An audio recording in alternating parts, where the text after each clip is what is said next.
So hello, my name's Rob and this is Cattle Rabbit Scale Model Studios, and recently I've got my teeth into Kill Team and I've played my first few games and well, I loved it. Whenever I've played games like Warhammer 40,000 or Age of Sigmar of late, I've come away feeling really relieved it was over. With Kill Team, after playing my first game, I couldn't wait to paint more of my team and have another go with them. So not being a massive player, this has absolutely captivated and really inspired me to go all in with Kill Team. Now, it was sometime last year my good friend Wayne reached out to me to see if I wanted some Realm of Battle boards that he was looking to offload and kindly offered them to me. And of course I jumped at the chance and well, they've been sitting in my studio collecting dust. That is until I decided I would turn these tiles into an orc themed Kill Team board. So this will be part one of an ongoing series where I show you how I'm adapting these boards step by step and taking them from the mortal realms to the grim darkness of the far future. Now, before I get started, if you like this video, learned anything, or just thought it was enjoyable, please do consider giving this video a like, letting me know in the comments below, or subscribing for more videos like this. I'll also leave all information, alternative products, and any bits I use in the description below, along with any links that help support this channel. And now that's out of the way, let's make a Killzone. Now, I will say this before we start. This is a terrible idea to copy. I don't think Games Workshop even sell these Shattered Dominion boards anymore, and they are rather expensive on eBay. So if you are wanting to make your own game board alongside what I'm doing, I'll leave some alternative suggestions in the description box below on what I would probably use. But now the first step is to pick a tile, and I like the idea of this one here. It has a little bit of everything, and not wanting to run before I walk, this will make a great test tile, which I'll leave fairly open and modular. With my tile selected, the first step is to remove any of the Age of Sigmar-esque iconography, and for this I'm just going to literally sand it off. And for this I'm going to use a sanding block and just a regular bit of sandpaper, around about 80 grit works for me. I'm not going to worry about removing it completely, as it's going to be covered anyway later in ground cover. And as you can see here, I'm just lightly rubbing back and forth over the raised bits. There's lots of little skulls and hammers and things like that. I also do take this time to kind of rub down the whole board as well, as I was a little bit worried any flock that I would put on or ground cover wouldn't adhere so well straight onto the plastic. So I did just make the decision to rub it all down. Now everything is removed, it's time to address the cracks. Some of these I can use, some of these I cannot. To solve this, it's good old-fashioned filler, or spackle for my across the pond friends. Here it is, literally just a case of jabbing it into the cracks and smoothing it over with a wet brush or a damp finger. I wasn't too fussed if some of the veins still showed, but I did just want the majority of big gaps filled.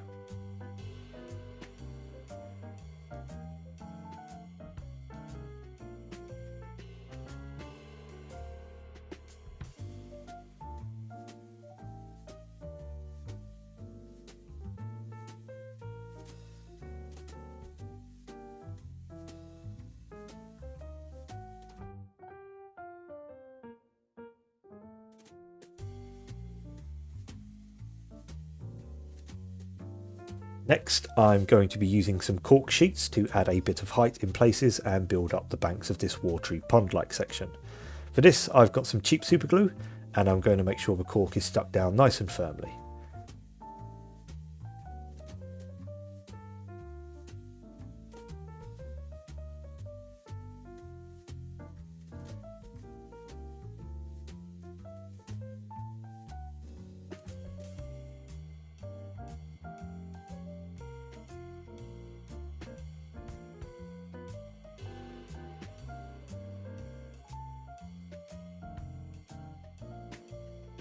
I do come in with a hobby knife and chip some bits away to get a bit more of a natural finish. Then I'm going to paint over it with some PVA with a bit of water mixed in just to seal it all off, as the last thing I want is bits of cork flaking off.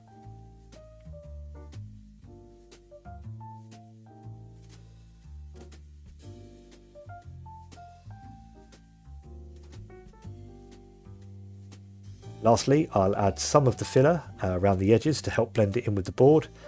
This time all I do is I mix a little bit of PVA in with the filler, and then I just scatter some small rocks about to help break up the texture around the edges. And for this all I do is I push the stones firmly into the filler, and it's as easy as that.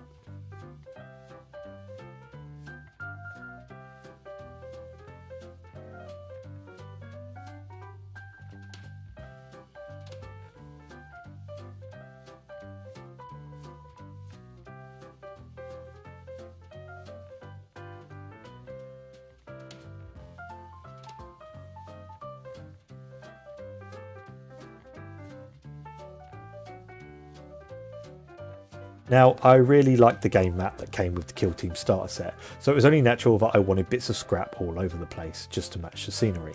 So I decided to cut some spare bits that I had laying around and glue them directly onto the board in random places.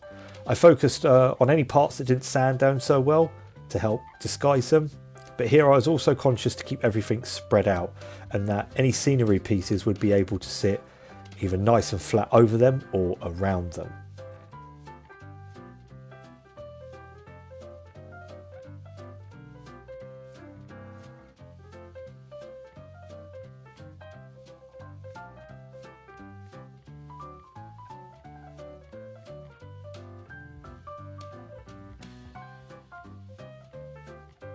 Now it was just a case of letting the filler dry overnight. One of the biggest hurdles of making boards tends to be drying time. So while I waited, I took the time to alter some scenery pieces and get things like my junk piles painted up ready. It's all about time management here, and I was keen to use any downtime productively to help speed up the process. And if you want to know how I've been doing my scenery, much like these pieces here, I'll leave a link in the top right hand corner now. So it's now the next day and everything has dried nice and solid and given us a really good foundation to build upon. And the next step is to give the board a bit more of a believable texture that fitted in a bit more with my orc boys. To achieve this, I'm going to be using Woodland Scenic's small buff and medium buff mixed together. This is a great product and to me scales really well with 28mm scale miniatures. And to do this, it's just a case of covering the board in PVA and sprinkling it on. I like to work in small sections, and all I do is make sure my board has been lightly sanded, as I said earlier, over all of the plastic parts. This helps the PVA adhere a bit better to the plastic, and then I sprinkle on the mixture. This can take a little while to do, but good things come to those who wait, right?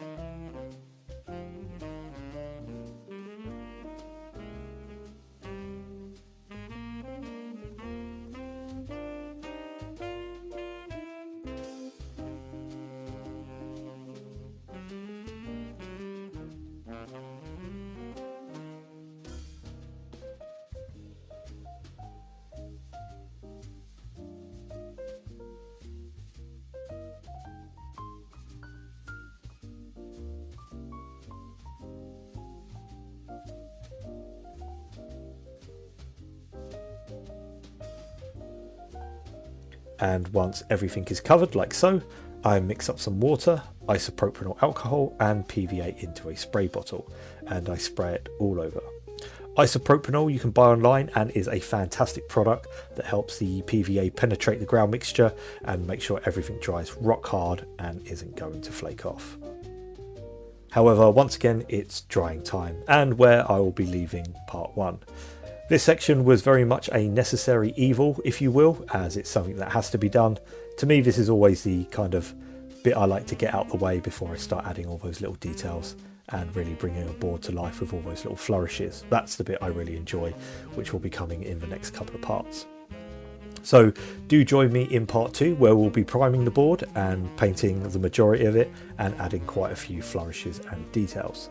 So thanks again for watching. I could have really done a few steps a bit more refined, but overall I'm really happy with how this is shaping up. And if you enjoyed it, please do consider dropping a like, letting me know in the comments below, or subscribing. But that's it from me in this one. I'll see you all next time. God bless and take care. So everything has dried rock hard and none of this ground cover is coming off. However, it's here where I like to just touch in and clean any small mistakes. Firstly, the sand that has stuck to any of the bits of junk, I'm just going to clean those up. And to do this, I'm just going to scrape them away with a bit of a blunt hobby knife.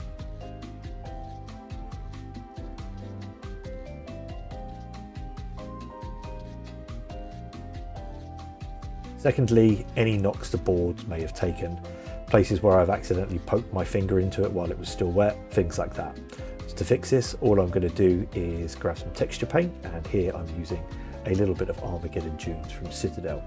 This won't take long to dry, and you can always speed this process up with your trusty hairdryer if you have one. And now it's time to prime the board, and the lovely folks over at the Colour Forge kindly agreed to send me some of their sprays to use. Now, this isn't sponsored or anything like that, and I'm under no obligation to say anything nice about them. However, these sprays are fantastic. Not only do they colour match some of the most popular colours from ranges like Citadel and Vallejo, they also do some of the colours that companies like Games Workshop don't produce anymore. I'm looking at you, Avalanche Sunset. The cans are 25% bigger than your average spray can, coming in at a whopping 500ml, and also cheaper than the likes of Citadel and Army Painter. To sum it up, same quality, nice, even, smooth finish, a broad range of colours to choose from, and you're getting more for less. It's a no-brainer, and I will leave a link into the description below if you want to check them out for yourself, which I highly do recommend you do check them out. So I'm going to use Trench Brown on the entire board. This is basically Steel Legion Drab for those Citadel purists out there. Then I'm going to do some random patches of Desert Sand, which is Xandri Dust. And lastly, on the pond area, I'm just going to focus some Death Rattle Green, which is Death Guard Green. And then I'm going to leave the whole thing to dry for about 30 minutes. Now that's dry, I'm going to dry brush the entire board. For this, I find the biggest brush I have, and using some cheap craft paint, I squeeze out a bit of white and some, I think it was burnt umber. It was just a very cheap craft paint again. And I basically work off as much excess on the brush as I possibly can, and I dry brush the entirety of this board. The nice thing about the ground cover we used, like the Woodland Scenics buff, it just catches all that detail so well, and it really does just highlight every singular kind of grain that we put down, and it's just a really, really good product, especially when it comes to dry brushing and things like that. It brings out the detail really, really well, as you can see. Now that's done, it's just a case of carefully painting in those little bits of scrap laying around for the board. For this, I keep the colours simple. I stick to things like contrast and just primary colours, a lot of lead belcher, that type of thing. And this just helps break up that kind of monotone that we have going on at the moment.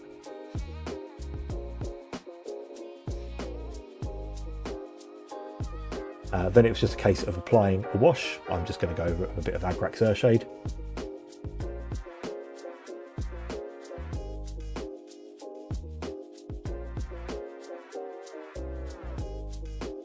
And then I'm just going to add a few little highlights with lead belcher to add a little bit of chipping and things like that. You can go as much or as little on these little sections as you want to.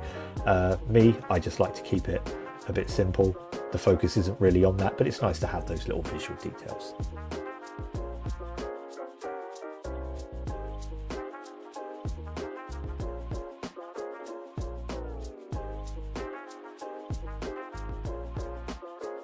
Now, another thing we can do to help break up the board is add random patches of flock. There are countless companies out there that produce pretty much every colour you could imagine. But for this, I'm going to use a little bit of the Army Painter Battlefield Grass and some, I believe it's from Jarvis, which is, I don't know where I picked this bag up from, but I've had it laying around in a tin for ages and I really wanted to use it. And I'm going to use them two together. Now, to apply this, it's just a case of randomly adding patches of PVA around the board.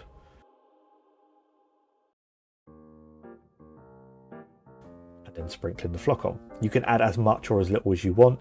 You can even add a few different colours over each other to kind of add some variation.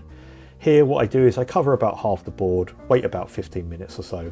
I stand it on its side, give it a really good bang, and then I collect all the excess, which I'm then going to use on the other side of the board. This section can be a little bit time consuming, but do just take your time, have a bit of fun with it, and try not to think too much about those random patches and where it's all going.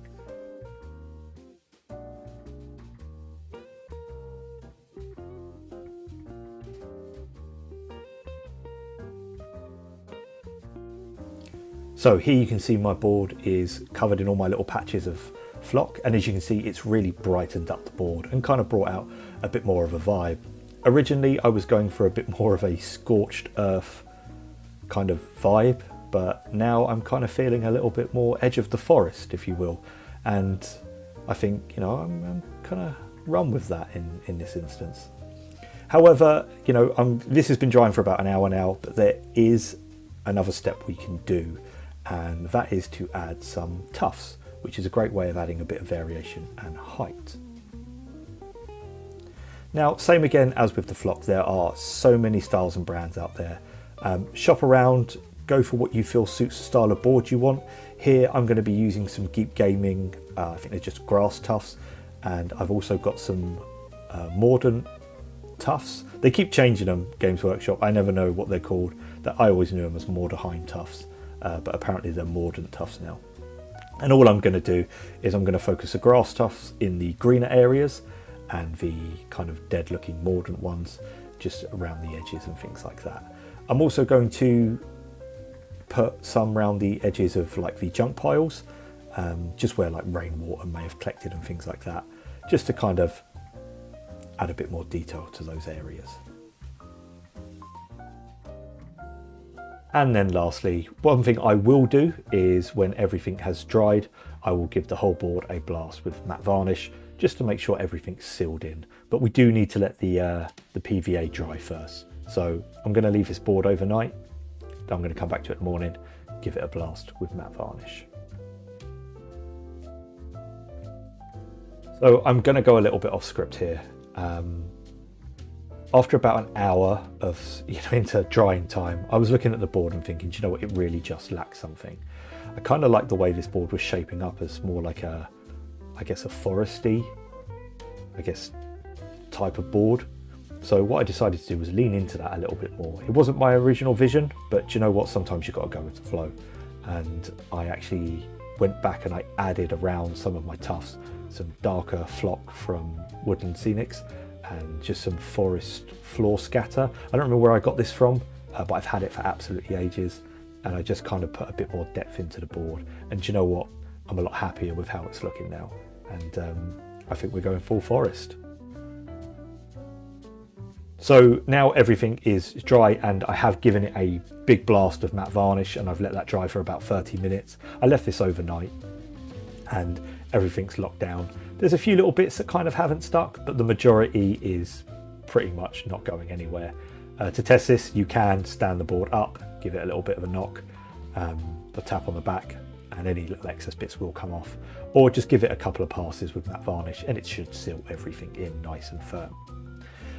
However, we are going to do some extra details now, and no battlefield will ever be complete without skulls. Especially in the Warhammer 40,000 universe, I'm not going to go too crazy with these, just going to do a few here and there around junk piles. I like doing stuff like this, as to me it's the tiniest detail that can tell a story, and I'm all about that.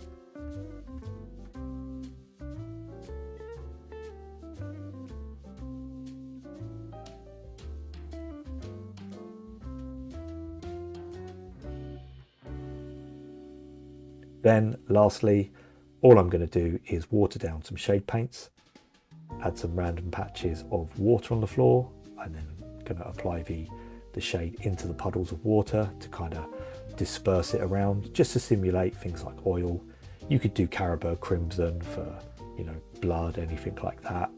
Some green for some God knows what toxic spills and things like that. Just have a bit of fun with it.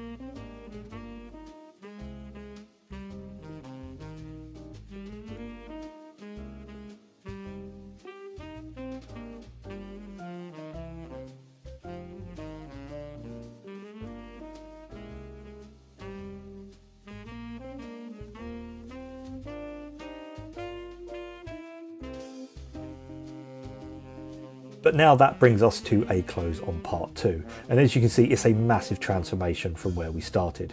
I really do love this stage as everything just comes together, and like I said, sometimes the board will kind of evolve into something else, and you know, this is where we are now, and once again I'm really chuffed with how this is looking.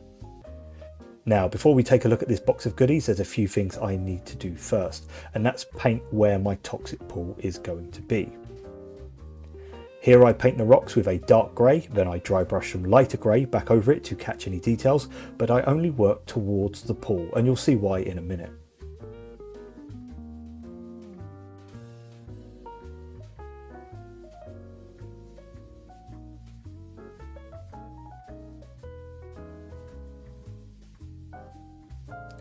Next, I need to add any details I want. Here I have a barrel that I've painted up and I filed on one side so it sits nice and flat against the scenery. Most likely the culprit of this environmental disaster, and also a skull that I've filed down flat and added to the middle of the pool, hopefully giving the effect of an unlucky victim.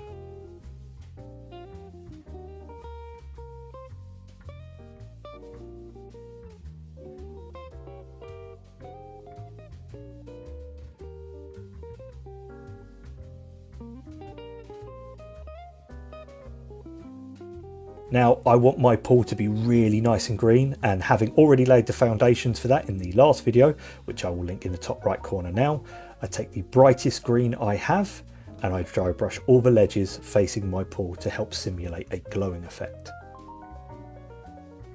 I then follow this up with some white with a touch of green mixed in it, and I focus it on the closest parts to where my toxic pool will be.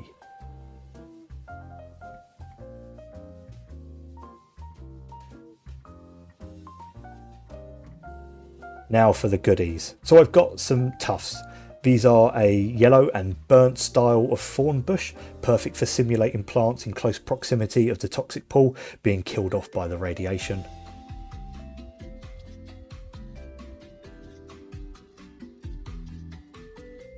Some desert sand texture paint. This should make a perfect ground cover to hide that not very in keeping water texture that's been sculpted onto the board.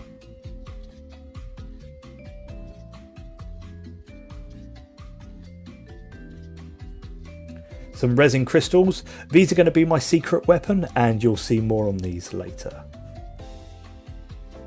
And finally, the meat to our potatoes, Green Stuff World Toxic Resin. I've used a fair amount of resin in my time, so I'm really looking forward to trying this one out. I also got some plasticard, but this one is for a future project. And finally, this stunning shirt. Who's a handsome boy then? Okay, so firstly, using the texture paint, I'm going to cover the base of the pool. I'm also going to build this up around the sides to give a little bit more texture, but I'm also going to use this to fill any gaps. I'm also going to get some of the crystals at this point and push them into the texture paint. I kind of had this vision where whatever came from this drum had crystallized the surrounding area, so I added a fair few of these around the pool. I helped stick them in with a little bit of super glue, but I also went back in with the sand texture paint to hide any gaps and help blend them in. I then left this for a good few hours to dry, as the texture paint does take a little while.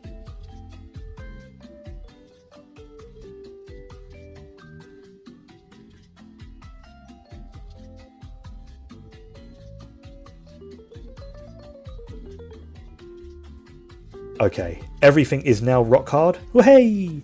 But I wanted to knock the brightness back of the sand, and to do this I came in with a few different green washes and I reapplied some of my grey areas just to get a little bit of that depth back.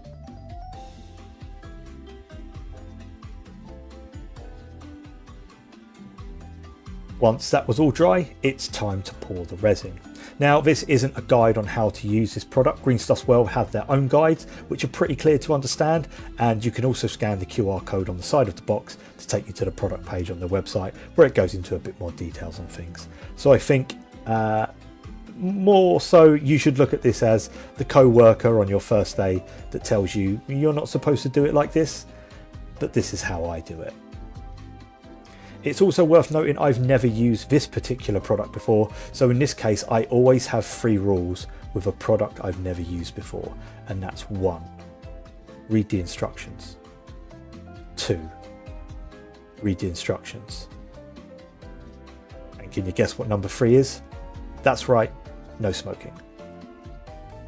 So this is a 2-to-1 mix of resin and hardener, and the kit comes with everything you need, including stirrers, measuring cups. In this instance, I would rather not make enough and have to top it up, rather than make too much and have to throw it away. So I'm not going to need a lot of this.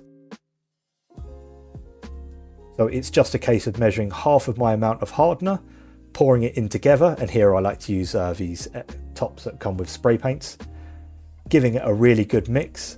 And I think here is where it's worth pointing out, working with resin isn't as difficult as it seems. I've worked with a fair few in my times, and with most 2 parts epoxy resin and acrylic resins, putting in too much hardener just means you have less working time and it dries quicker. Too much resin means it will take longer to dry and gives you a longer working time.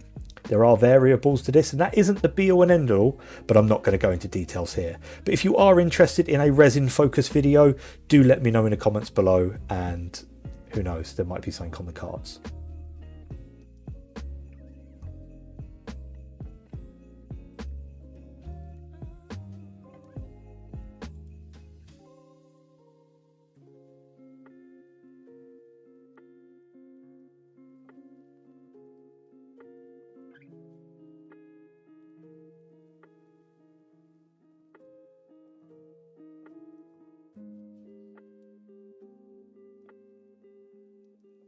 Then all I do is pour in my resin. I've always poured from high up as it's supposed to help with reducing air bubbles, although in this instance I'm not worried about it being perfect, and if there are any bubbles I've missed, well, it just makes it look that bit more dangerous. After about 10 minutes, I breathe directly onto the resin, as the carbon dioxide from my breath will pop any surface bubbles. You could use a lighter or a hairdryer up close, but I do find that they're a little bit maybe not the safest of methods. Just a little bit worried about setting my board on fire in this instance.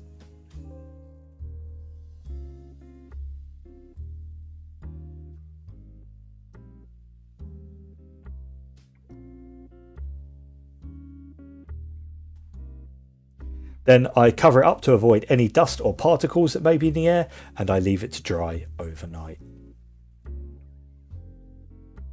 So the last thing I'm going to do is place some of these chemically burnt looking tufts near the pool's edge, and some of the more alive looking ones towards the outside.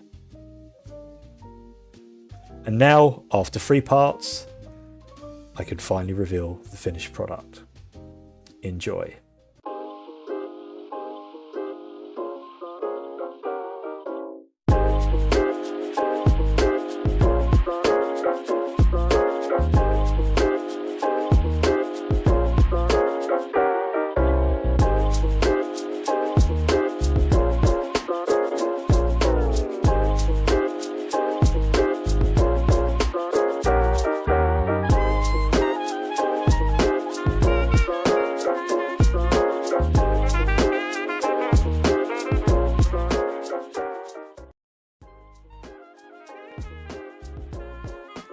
Oh, and before I forget, remember when I said about the crystals being my secret weapon? Check this out. You're probably never going to play a game like this, but in low light, these things really glow and just give such a great ambient effect. And it just adds, I love stuff like this. Now, I don't know if you could tell, but I can't wait to play some games of Kill Team on this. And dressed up with some of my scenery pieces, this board has just come to life.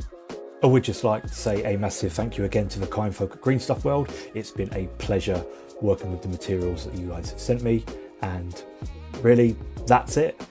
If you like this type of video, once again, please do consider giving us a like and subscribing. But that's all from me in this one. I'll see you all next time. God bless and take care.